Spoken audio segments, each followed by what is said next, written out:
So one of the other incredible stories here is, as you mentioned, Nicholas Meregali, one of the incredible gi athletes in jiu-jitsu world, not ever having done no gi training or competition and so on in a period of a year. Actually, it's significantly less than a year. Nicholas only came about 6 months, I believe, before ADCC. As a phone call came from Gordon, he was just like, okay, Nicholas wants to come down and train. He wants to move to Austin. Yeah. So he came down. It was funny. I remember the first day Nicholas came in. Nicholas Meregali, as you can see, is like this tall, handsome Brazilian guy with a great personality and a wonderful smile. Yeah, also a super nice guy. So he comes in, he sits down on the mat, and we're all kind of looking at the new guy and introducing ourselves. And I look at him, I go, buddy, what the fuck are you doing here? And he's like, what do you mean? And I go, like, look at you. You're like tall and good looking. You should be a fucking model, not a jiu-jitsu guy. Look at us. We're all fucked up with horrible bodies and bad personalities. You're like a happy, good looking guy. You should be surrounded by supermodels. Yeah. What are you doing jiu-jitsu for? And he just laughed and he started training with us. So he came in. Now, historically, he has been an athlete who always pulled guard. This in jiu-jitsu parlance for your viewers. In jiu-jitsu, you have the option of sitting down to the ground. Jiu-jitsu is mostly performed on the ground. And many athletes take advantage of this. They just come out and sit to the ground position and completely forego takedowns. Nicholas did this his entire career. Jiu-jitsu also has practiced both gi and no gi. Nicholas was a shining light in the gi side of jiu-jitsu. He's one of the great champions of his era. But he had not only never competed without a gi, he'd never even trained without a gi. So there's significant differences between the two. There's a lot of overlap, but there's also some very significant differences. We're talking about a sport where even small differences can make a difference between a guy who gets the gold medal versus a guy who loses his first match. It doesn't take a lot. So this was a very, very tall order. Yeah, a lot of his attacks involve the gi. From guard. Absolutely. He's in a very dangerous attack. I mean, he doesn't just wear the gi, he really uses the gi. Like 90% of what he's based around is based around a combination of cross and straight collar controls with the control of the sleeve cuff. And so he really actively uses the gi. So when it came off, his first training decisions were like, oh, he looked like a fish out of water. In addition, he had no experience of leg locking. So one of the most significant parts of the modern game, he just had nothing. Plus the wrestling. He had literally zero wrestling, which is half of ADCC is based around this. So ADCC is like 6 months away, and he has to get ready for the gi world championships. Nicholas had won many accolades in gi jiu-jitsu, but he had never won the open weight division of gi worlds. So he's like, the first day he's there, he's like, John, I want to be the first guy to win gi open weight and ADCC open weight in the same year. Yeah.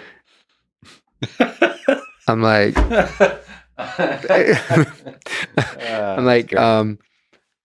yeah. Now in my mind, I'm thinking like, yeah, that's never going to fucking happen, you fucking weirdo. Do you think there was a degree to which he actually believed that? A degree? He thought it was like a certainty. Oh, so he's looking at me like, yeah, I'm going to do this.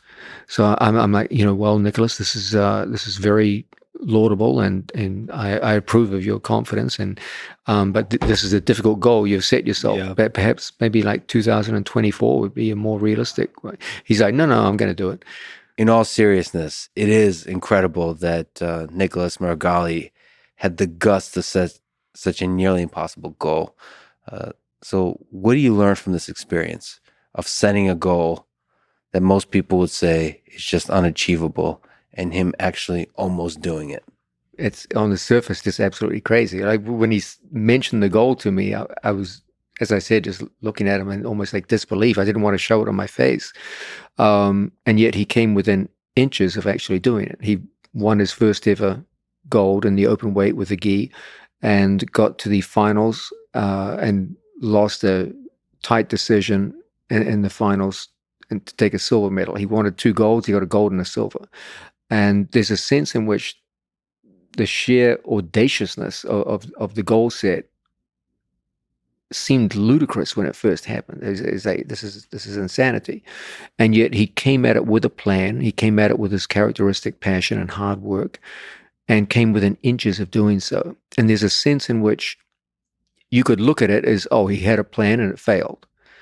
And yet, of course, no one in their right mind would look at it that. They would say he set an audacious goal so high that it seemed impossible, and it pulled his entire performance up to a level where even failure creates something truly memorable. Do you encourage athletes, or do you not get in their way when they set such a goal? Maybe even just forget athletes, human nature. Yeah, that's a great question. There's a sense in which, you don't want to make people delusional. That's sad. But I do believe that if people are sufficiently embedded in a given project, if they're committed to it to a certain degree, then you can skimp on many things in life, but don't skimp on your goals. Okay, because the bigger your goals, the bigger your achievements will be. And even failure, as we saw in the case of Nicholas Meregali, I almost frown to use the word failure, because if this is failure, give me more of it. Falling slightly short of perfection. Falling short of what would otherwise be a perfect year. Even that still creates such a massive uptick in your performance that it's absolutely the right way to go. But there is a danger to this where people aren't committed and simply aren't working from a framework where they can realistically achieve these things. Then it descends into delusion, and that direction goes towards madness. You can't have that. So there has to be some kind of reality check here, where you have to be physically and mentally capable to some degree of moving towards these goals. You can't just, a random blue belt can't make audacious goals like that. It's just ludicrous. But with that in mind, if you're committed and there's a sense in which this is a definite possibility, set your goals high. Okay, make big demands. Yes, there'll be times of frustration. There'll be more failure in your lives than otherwise, but even your failures will be something great, something memorable.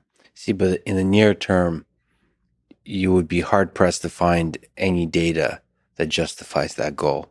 Because in his case, he probably wasn't very good at no-gi even in the training room.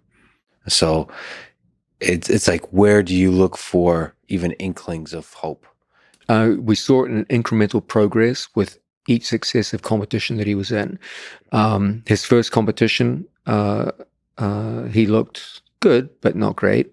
Second competition, a little better. Third competition, took on one of the legends of American grappling and won decisively. So there was a sense in which it was becoming more realistic with each outing.